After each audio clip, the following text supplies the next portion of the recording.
In today's video, I'm going to teach you how to make Google Slides loop.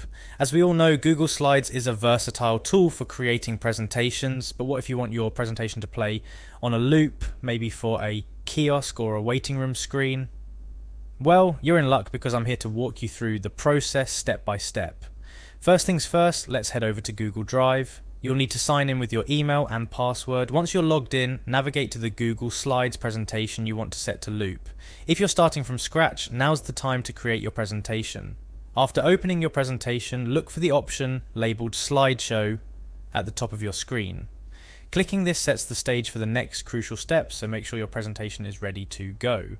Now here's where it gets a bit more interesting. On the top right corner of your presentation screen, you're going to find 3 vertical dots. These dots open up a menu with more options. It's a bit like uncovering a treasure trove of Google Slides capabilities that you might not have explored yet.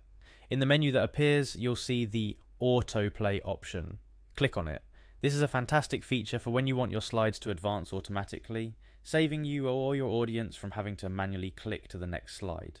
It's particularly handy for presentations that need to run without a presenter. The last step is crucial for achieving that continuous loop effect. Within the same menu where you found autoplay, you'll see an option marked loop. Go ahead and click on it. This tells Google Slides to start the presentation over from the beginning once it reaches the end.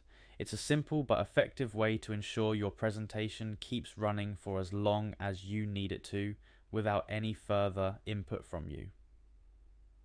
And there you have it, just a few clicks, and you've set your Google Slides presentation to loop continuously. This can be incredibly useful for various scenarios, such as informational displays at events, background visuals during conferences, or even dynamic digital signage for your business.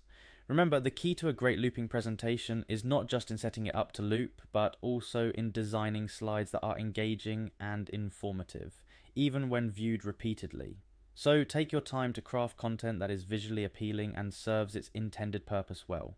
I hope you found this guide helpful.